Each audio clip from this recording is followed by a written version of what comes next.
And now it is the time we've all been waiting for.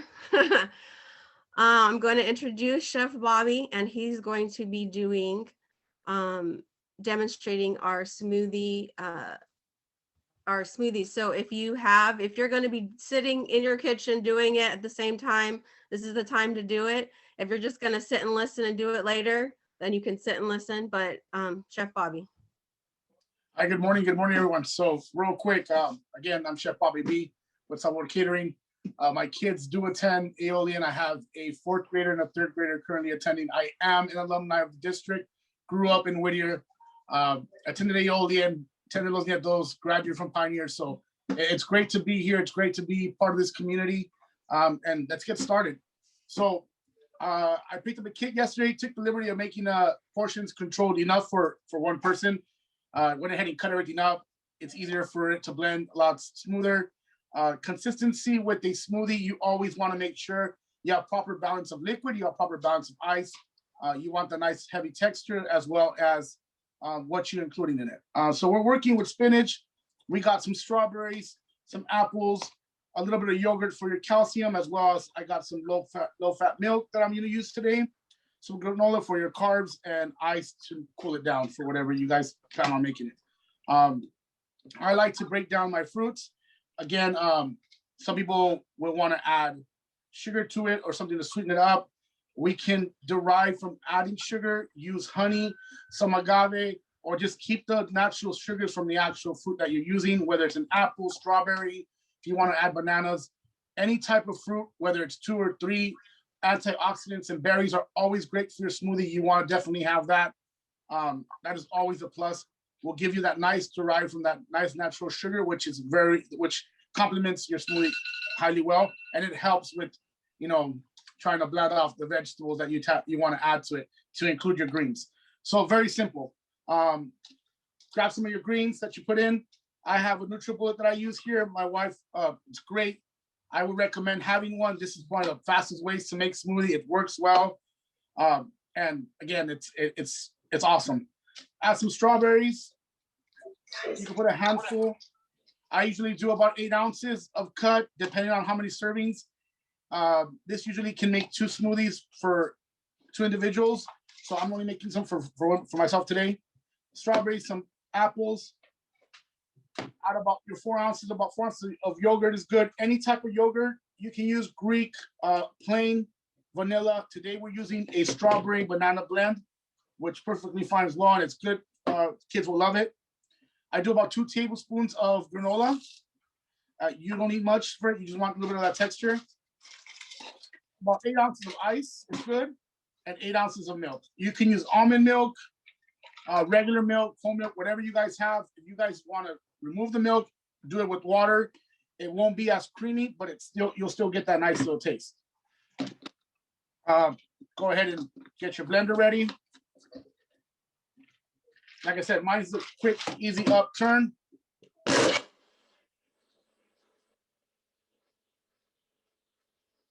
10 seconds. You don't need much.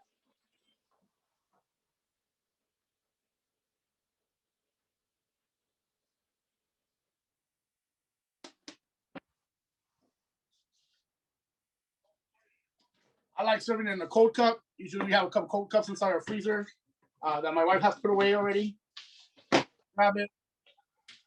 Like I said, the consistency doesn't have to be too thick. It's totally up to you. I like it very right under milkshake and good to go. It's very quick and simple. 15, 26, everything under a minute, and you'll have a great, tasty fruit smoothie. Cheers. Hold on. All right. Questions for Chef Bobby?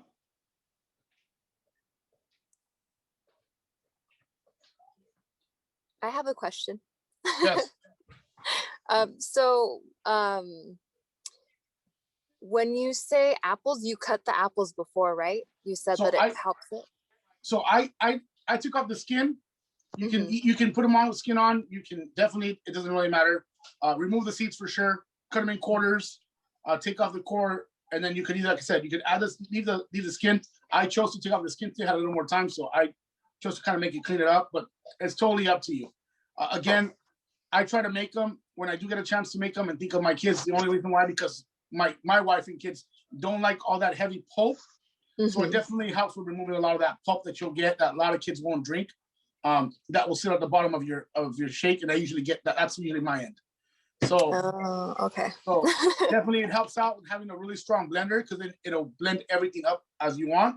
But yeah, so the less skin you have, the more the natural fruit you get, and you don't have that extra pulp that some people don't like. Okay, thank you. You're welcome. I have a question as well. Does it matter what type of apples to use? No. Apples there's different kinds. So the one that we used today, I believe, was a Fuji apple. I have an extra one here.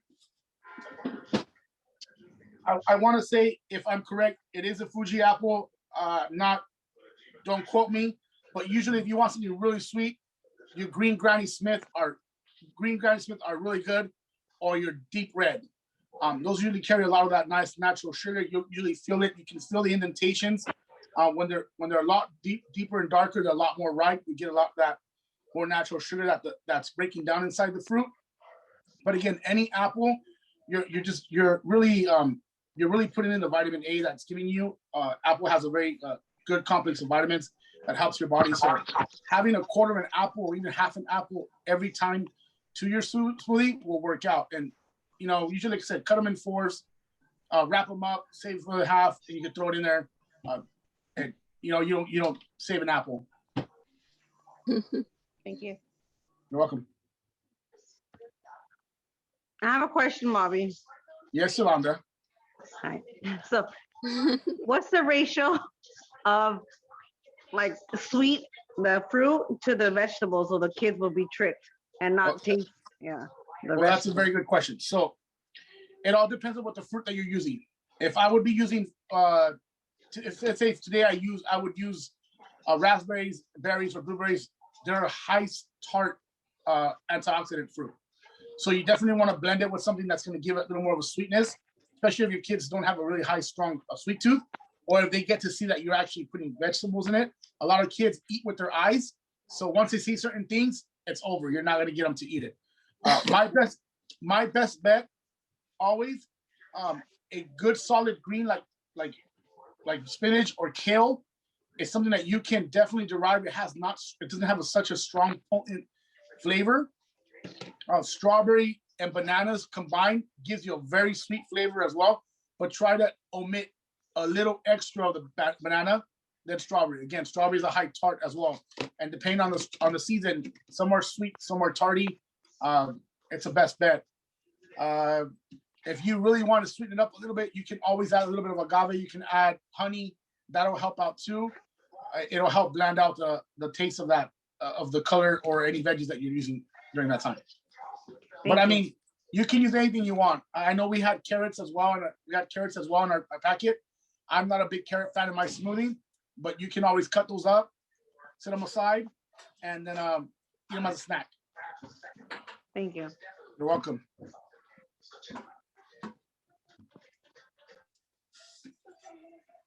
All right. Chef Bobby, we appreciate you, man. Thank you so much. Thank you so much for having me. We're looking forward to maybe seeing you live and in person with some of our catering and getting you back out here where we can get together physically again, okay? Absolutely, absolutely. We're looking forward to it too. Hopefully things start getting better, and we're ready for it. Thanks, Chef Bobby. Well, I know you got a couple of catering jobs on hand, so I just want to say thank you on behalf of Los Nietos, man. Thank you for everything you're doing. Thank you, guys. So the first question was, how do you decide what to make for dinner? So I have Will, would you like to Mr. Torres, would you like to tell us some of your answers, or maybe have parents share what their answers were? Well, when we were in the groups, we discussed it really comes, some of the factors that go into deciding what to make for dinner really comes also down to what the child may like, depending on, for example, one child may like the texture of pasta while the other one may not like the texture, then the parent has to decide that they may even have to make 2 dishes so that they can meet the needs of both kids and just keep both of them happy. Other people shared that having a good base for your dinner could be something that will save you some time and money.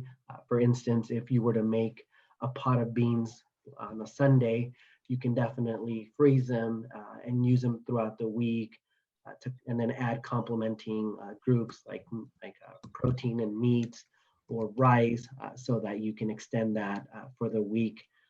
And they talked about how sometimes it could also just be sort of a cultural thing where I guess certain cultures like to go to the store every day and buy fresh foods to make for dinner, while others probably just like to make like a base in the example that I gave and just prolong it for the rest of the week. And that's just something that culturally maybe they've been taught to do. So those were some of the things that we discussed or that we talked about. Okay, thank you. Okay, so Isabel, do you want to go over some of the answers that we had in our group? Sure. One thing that I would like to mention, one of the moms had a blackboard and she had the days of the week written out on it. And she said that she asks her family for input since everyone has a different palate. So everyone can kind of make a suggestion and maybe she'll choose one part of someone and another part of someone else's to kind of feel so that everyone feels like they've contributed to dinner and they're more inclined to eat dinner. Okay, thank you. Okay, we're going to move on to question number 2. When was the last time you enjoyed a vegetable and what was it? Will? So we had cauliflower, and that was yesterday. And then we had broccoli, and that was more of the popular one. We had 3 votes for broccoli, and that all took place within the last 3 days. Okay, thank you. I love broccoli. Okay, Isabel? We had a lot of different vegetables. I don't even know. All I know is my stomach started growling. Talked about grilled asparagus, cheesy asparagus, broccoli, steamed Brussels sprouts. There was a lot of different vegetables. Cucumbers, green beans, carrots. Yes, carrots. I think we mentioned all of them. Okay, let's move on to number 3. How do you make your child part of your mealtime experience? Go ahead. You can go ahead and Will. All right. So one of the participants discussed the importance of that he's participated in the garden groups or clubs at the school, and the sheer experience that the child has when they taste the fruit for the first time, something that they were they were part of the process of growing the fruit, and that it's very important to enjoy these fruits and vegetables during season because that is the optimal time for them to really enjoy the whole nature or the whole experience of having the fruit and vegetable. Another participant shared that they would take their child to the store and they would have to pick a fruit and a vegetable that they would eat. And so if they pick whatever it is that they pick, they would have to eat throughout the week. And she shared that her child for a while just really stuck to potatoes. And then after a while, she did suggest for him to mix it up a little bit and to change how that variety in both the fruits and vegetables. Thank you. And Isabel? We had different parents mention that their child helps with setting the table, helps with cooking. Also, Miss Kathy Martinez said that her daughter likes to wear a chef hat and take the family's order at the dinner table. So there was a lot of different ways our participants have their child share during the mealtime experience. Thank you. Thank you, parents, for all of your input, and hopefully other parents were able to hear and maybe be able to benefit from that and kind of put that into their own life.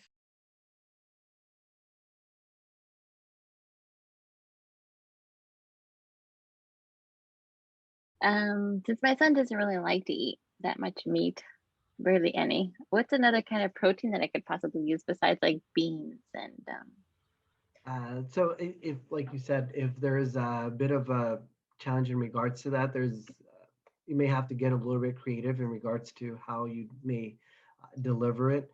If he doesn't like the traditional like animal-based protein, things like spinach, kale, broccoli, also are great sources of protein. Another way that you can get protein is through some seeds like almonds.